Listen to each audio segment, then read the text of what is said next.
تیسرا رکوع شروع ہے، آیت نمبر 45، سورۃ فرقان کی آیت نمبر 45۔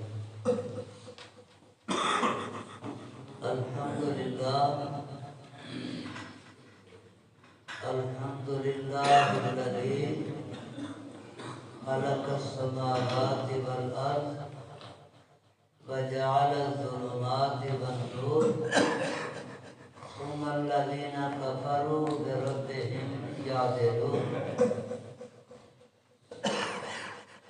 اللہم صلی علی محمد وعلی آل محمد کما صلیت علی ابراہیم وعلی آل ابراہیم انک حمید مجید۔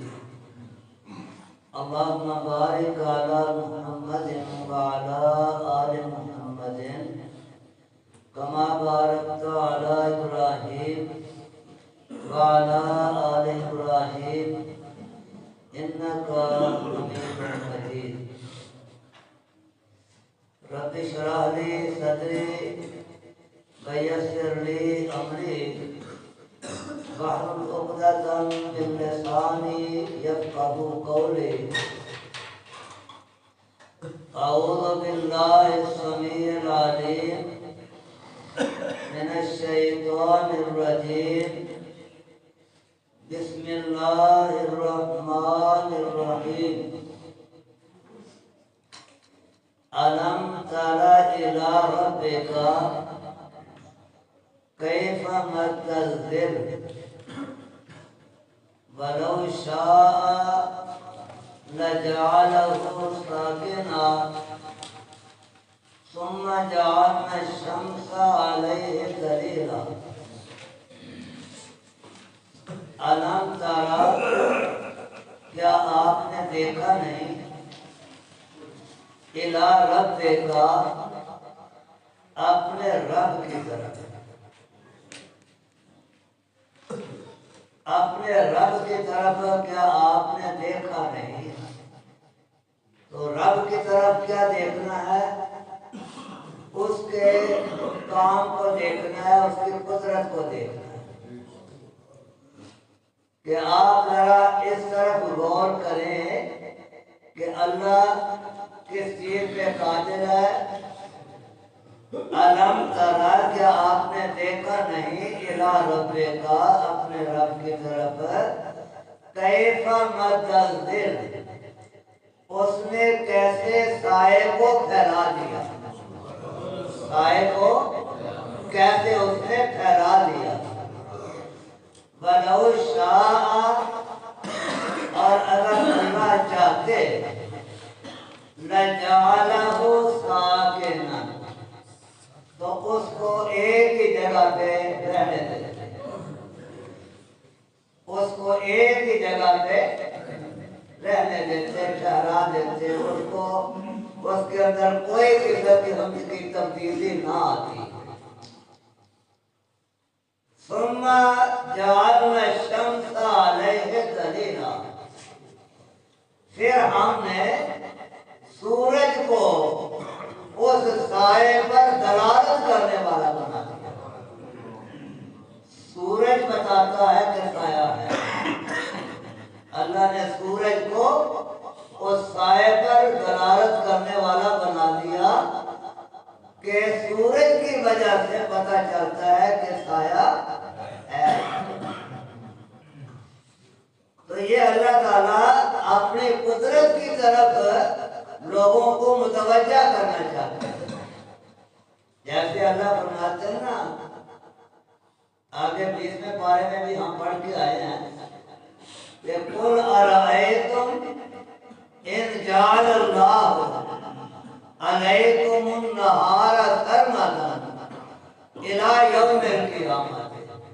اے میرے پیغمبر فرما دو، کیا تم نے کبھی خیال کیا ہے کہ اگر اللہ ہمیشہ کے لیے دین رکھے، اللہ ہمیشہ کے لیے دین کوئی رکھے، تو من الہ غیر اللہ یاتیکم اللہ کے سوا کون اور کوئی معبود ہے جو تمہارے پاس رات لے آئے تاکہ تم آرام کر سکو؟ اسی طرح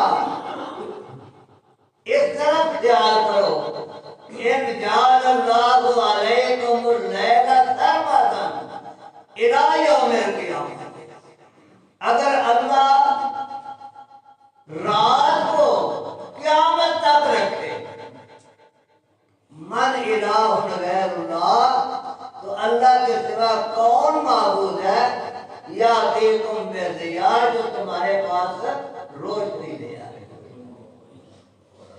تو یہ رات کو دن میں تبدیل کرنا، دن کو رات میں تبدیل کرنا، یہ اللہ کی قدرت ہے، اللہ کا اختیار ہے۔ تو اسی طرح یہ سائے جو ہے یہ بھی اللہ کی قدرت پر دلالت کرتے ہیں۔ اور اللہ فرماتے ہیں اَوَلَمْ يَرَوْا إِلَىٰ مَا خَلَقَ اللَّهُ مِنْ شَيْءٍ، کیا انہوں نے دیکھا نہیں ان چیزوں کی طرف جو اللہ نے چیزیں پیدا کی، اللہ نے جو مخلوق پیدا کیا ہے، کہ یَتَخَیَّرُ ظِلَالُهُ عَنِ الْيَمِینِ وَالشَّمَائِلِ، ان چیزوں کے سائے جھکتے ہیں دائیں جانب سے بھی بائیں جانب سے، تو اللہ کے سامنے جھکتے ہیں سجدہ للہ، اللہ کو سجدہ کرتے ہیں، سائے اللہ کے سامنے سجدہ کرتے ہیں۔ تو اللہ تعالیٰ نے سائے کو پھیلا دیا، یہ جب سورج صبح فجر ہوتی ہے نا، طلوع فجر، اس کے بعد روشنی پھیلتی ہے، تو وہ جو روشنی ہوتی ہے نا وہ اس وقت ابھی سایہ ہوتا ہے، ساری زمین کے اوپر، ساری زمین کے اوپر سایہ ہوتا ہے، اور اس کے بعد پھر جب سورج طلوع ہوتا ہے تو پھر سایہ ہٹنا شروع ہو جاتا ہے۔ فرمایا لو شاء لجعلہ ساکنا، اگر اللہ چاہتے تو اس کو ساکن رہنے دیتے۔ اور یہ جو سایہ ہے نا یہ اللہ تعالیٰ کی بہت بڑی نعمت ہے، یہ سایہ اللہ تعالیٰ کی بہت بڑی نعمت ہے۔ اس سائے کی انسان کو اس وقت قدر ہوتی ہے جب انسان دھوپ میں کھڑا ہو اور گرمی میں پسینہ پسینے ہو جائے، پسینے کے اندر شراب، جیسے اللہ کے پیغمبر علیہ السلام نے فرمایا کہ قیامت کے دن لا ظل الا ظلہ، اللہ کے سائے کے سوا کوئی سایہ نہیں۔ قیامت کے دن اللہ کے سائے کے سوا، اللہ کی ذات کے سائے کے سوا کوئی سایہ نہیں۔ بعض جگہ لوگ سمجھتے ہیں کہ عرش کے سائے کا ذکر ہے، تو اصل میں عرش کا جو سایہ ہے وہ اللہ کی ذات کا ہی سایہ ہے، عرش کے اوپر اللہ کی ذات ہے، عرش کے اوپر اللہ کی ذات، الرحمن والعرش استوى،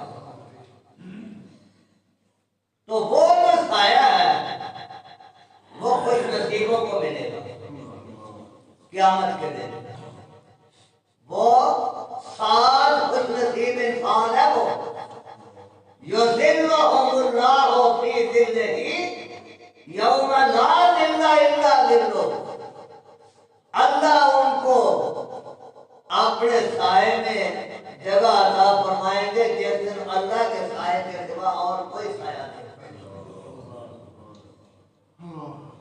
سورج بالکل قریب ہوگا اور گرمی کے اندر لوگ پسینے کے اندر غرق ہوں گے، کچھ لوگ ان کو ٹخنوں تک پسینہ ہوگا، کچھ لوگ ان کو گھٹنوں تک پسینہ ہوگا، کچھ لوگ ان کو کمر تک پسینہ ہوگا، اور کچھ پسینے کے اندر ڈوبے ہوئے۔ اس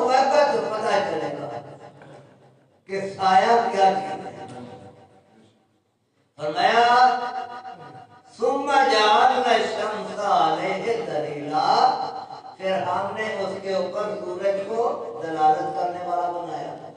یعرف الاشیاء بأضدادها، یعرف الاشیاء بأضدادها. لوگ چیزوں کا پتہ چلتا ہے ان کی ضد کے وجہ سے. کسی چیز کی اگر پہچان ہوتی ہے تو اس کی ضد کی وجہ سے ہوتی ہے.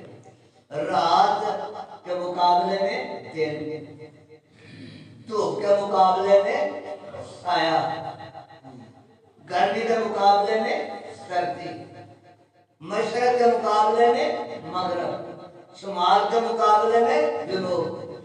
یعنی ایک دوسرے کی ضد کی وجہ سے اس چیز کی پہچان ہوتی ہے. یہی وجہ ہے نا کہ کہتے ہیں کہ تکلیف کی قدر، خوشحالی کی قدر اس وقت ہوتی ہے جب انسان کو تکلیف آتی ہے. انسان کو صحت کی قدر اس وقت ہوتی ہے جب انسان کو تکلیف آتی ہے. جب تک انسان صحت مند رہتا ہے نا اس کو خیال ہی نہیں آتا، لیکن اس وقت پتہ چلتا ہے جب وہ صحت نعمت اللہ چھینتا ہے نا تو پھر پتہ چلتا ہے کہ وہ کتنی بڑی نعمت ہے. اسی طرح سایہ ایک بہت بڑی نعمت ہے اللہ تعالیٰ کی. تو پھر سورج کو اس پر دلالت کرنے والا بنایا. پھر آہستہ آہستہ وہ سورج جب شروع ہوتا ہے تو سایہ ہٹنا شروع ہوتا ہے. ثم قبضناہ الینا قبضا یسیرا، پھر ہم سکیڑ لیتے ہیں اس سایہ کو. قبضہ کا سکیڑ لینا، اپنے قبضے میں کر لینا. اس سائے کو سکیڑ لیتے ہیں قبضہ یسیرا، آہستہ آہستہ سکیڑنا، آہستہ آہستہ. جیسے جیسے سورج طلوع ہوتا جاتا ہے سایہ گھٹتا جاتا ہے. اور دیکھو یہ سایہ جو ہے نا اس کے اندر انسان کے لیے کتنے فائدے ہیں کہ اس کی وجہ سے ہمیں برکت کا تعین ہوتا ہے. اللہ فرماتے ہیں نا اقیم الصلاۃ لدلوک الشمس الی غسق الليل، نماز پڑھو جب سورج ڈھل جائے. جب سورج ڈھل جائے اس وقت نماز پڑھو. ظہر کی نماز کا وقت کب ہو جاتا ہے؟ جب سورج ڈھل جائے. اور کب تک رہتا ہے؟ ہینا یذلو یسیرو ذلو کل شیء مثلا، جب تک کہ ہر چیز کا سایہ اس کی مثل نہ ہو جائے. جتنی چیز ہے اتنا سایہ ہو جائے اس وقت تک ظہر کا وقت رہتا ہے. اور جب چیز کا سایہ اس کے برابر ہو جاتا ہے تو پھر عصر کا وقت ہو جاتا ہے. اور پھر وہ وقت اللہ کے نبی نے بتایا کہ جب وہ اس کی دو مثل ہو جائے گا نا، ایک وقت سے لے کے دو مثل تک، ایک مثل سے لے کے دو مثل تک، یہ عصر کی نماز کا وقت. یعنی نماز کا وقت جو ہے اتنا ہی ہے. باقی اس کے بعد اگر کوئی پڑھتا ہے نا بتایا نماز اس کی وقت اتنا ہی ہے. اور اس میں افضل وقت وہ ہے جو اول وقت ہے. اس میں افضل وقت ہے اول وقت ہے. یعنی سورج ڈھل جائے تو نماز پڑھو، سایہ ایک مثل ہو جائے تو نماز پڑھو. اور جب پھر سایہ مکمل پھیل جائے یعنی سورج غروب ہو جائے تو اس وقت نماز پڑھو.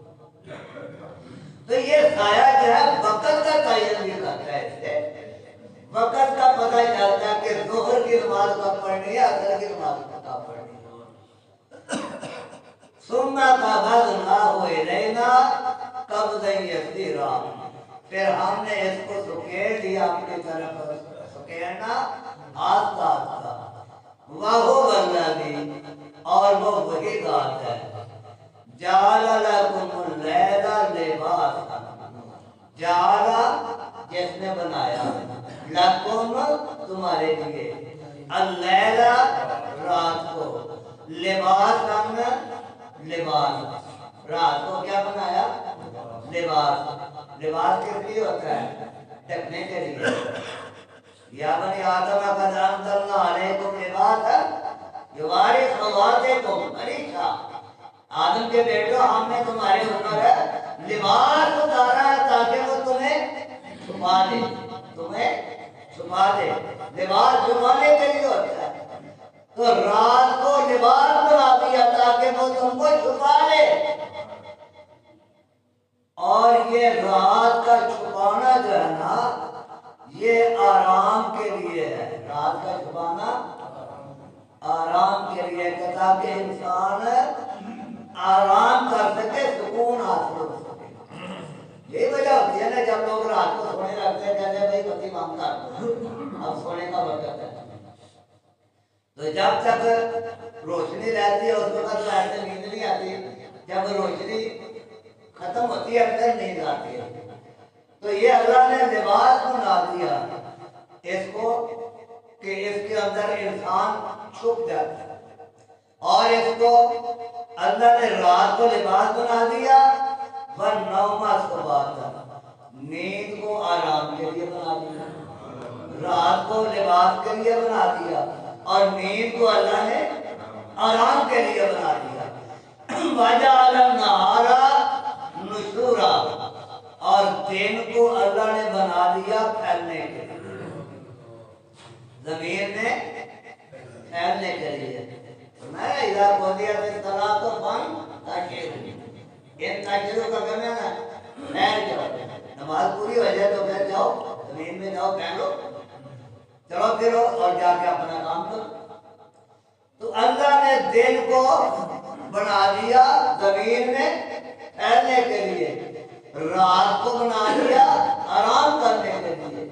تو یہ اللہ تعالیٰ کی نعمت ہے کہ نہ تو انسان ہمیشہ آرام ہی کر سکتا ہے، اس کے باقی کام رہ جائیں گے، اور نہ ہمیشہ کام کر سکتا ہے تو اس کو تھکاوٹ ہو جائے گی۔ اس کو آرام کی بھی ضرورت ہے، اس کو کام کی بھی ضرورت ہے۔ انسان کو کام کی بھی ضرورت ہے، آرام کی بھی ضرورت ہے۔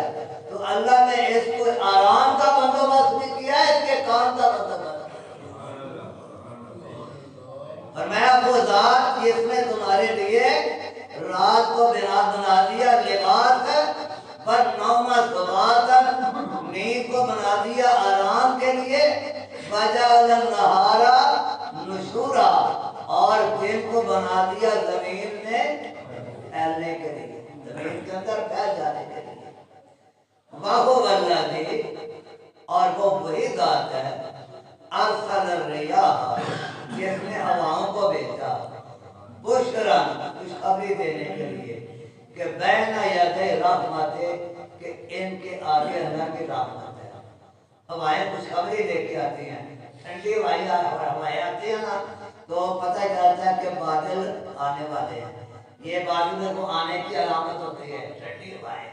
یہ خوشخبری دے رہی ہے، آگے پیغام دے رہی ہے کہ اللہ کی رحمت آ رہی ہے۔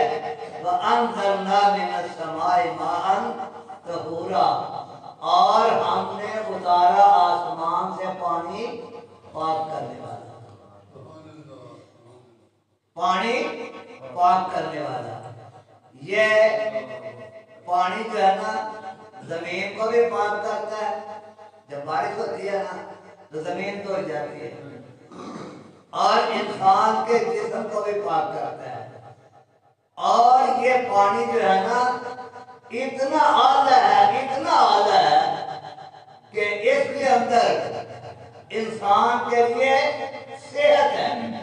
یہ جو بارش کا پانی ہے نا، اللہ کے پیغمبر علیہ السلام، بارش ہوتی ہے نا تو آپ اپنے کپڑے اوپر کر کے نا بازو، تو آپ بارش میں چلے جاتے، بارش میں چلے جاتے۔ اللہ کے پیغمبر یہ آپ بارش میں آپ کس لیے جاتے ہیں؟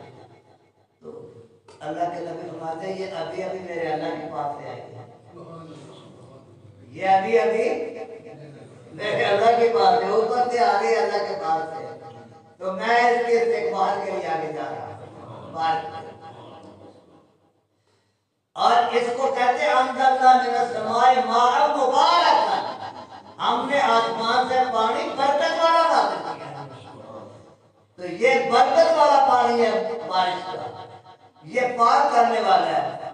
اور اگر یہ بارشیں نہ ہو زمین خشک ہو جاتی ہے، حتیٰ کہ لوگوں کو پینے کے لیے پانی نہیں ملتا۔ اگر بارشیں نہ ہو نا تو لوگوں کو پینے کے لیے بھی پانی نہیں ملتا، جانوروں کو پانی نہیں ملتا، انسانوں کو پانی نہیں ملتا، اور نباتات اس کو پانی نہیں ملتا، فصلوں کو پانی نہیں ملتا۔ تو یہ اللہ تعالیٰ نے اس لیے آسمان سے پانی اتارا ہے جو کہ پاک کرنے والا ہے، جیسے انسان غسل بھی کرتا ہے، جیسے انسان وضو بھی کرتا ہے، اور جو انسان کے پینے کے کام بھی آتا ہے، انسان کے فصلوں کے کام بھی آتا ہے۔ اور یہ ہر کام کے اندر ہم نے اس لیے اس کو نازل کیا لِنُحْيِيَ بَلْدَةً مَيْتًا، تاکہ ہم اس پانی کے ذریعے مردہ شہر کو زندہ کریں۔ لِنُحْيِيَ، تاکہ ہم زندہ کریں بہی اس پانی کے ساتھ بلدتاً میتاً، مردہ شہر کو، وَنُسْقِيَهُ، اور پلائیں ہم یہ پانی، وَنُسْقِيَهُ، ہم یہ پانی پلائیں۔ اللہ کے نبی بارش کی دعا کرتے تھے نا، جب نماز استسقاء پڑھنے کے لیے جاتے تھے دعا کرتے تھے، کیا کہتے تھے؟ اللہم اسقنا غیثاً مغیثاً مریعاً عاجلاً غیر عاجل نافعاً غیر ضار۔ اللہ کے نبی ہمیں اے اللہ ہمیں یہ پانی پلا، وہ پانی جو کہ ہمارے لیے تازگی کا سبب بنے، وہ جو ہمارے لیے فائدے مند ہو، جو جلدی آنے والا ہو، دیر کرنے والا نہ ہو۔ تو یہ ہم اس کو پلاتے ہیں مما خلقنا، کن کو؟ جو ہم نے مخلوق پیدا کیا، جو ہم نے مخلوق پیدا کیا ہے، انعاماً، چار بھائیوں کو بھی، واناسیا کثیرا، اور بہت سارے انسانوں کو بھی، جانوروں کو بھی ہم نے پانی پلایا اور بہت سارے انسانوں کو بھی پانی پلایا۔ تو یہ اللہ تعالیٰ کی ساری نعمتوں کا ذکر ہو رہا ہے۔ الم تر الی ربک کیف مد الظل، کیا آپ نے دیکھا نہیں اپنے رب کی طرف، اس نے سایوں کو کیسے پھیلایا؟ ولو شاء لجعلہ ساکنا، اللہ چاہتے تو اس سائے کو ٹھہرے رہنے دیتے، اس کو نہ اپنی جگہ سے زائل کرتے، نہ ہٹاتے، اگر اللہ چاہتے۔ ثم جعلنا الشمس علیہ دلیلا، پھر ہم نے سورج کو اس پر دلالت کرنے والا بنا دیا کہ اس سے پتہ چلتا ہے کہ سایہ ہے، سائے کا پتہ سورج کو پتہ چلتا ہے۔ ثم قبضناہ الینا قبضا یسیرا، پھر ہم نے اس کو سکیڑا اپنی طرف، سکیڑنا آہستہ آہستہ۔ وَهُوَ الَّذِي، وہی ذات ہے، جعل لَكُمُ اللَّيْلَ لِبَاسًا، جس نے رات کو تمہارے لیے لباس بنا دیا، وَالنَّوْمَ سُبَاتًا، نیند کو آرام کے لیے بنا دیا، وَجَعَلَ النَّهَارَ نُشُورًا، اور دن کو زمین میں پھیلنے کے لیے بنا دیا۔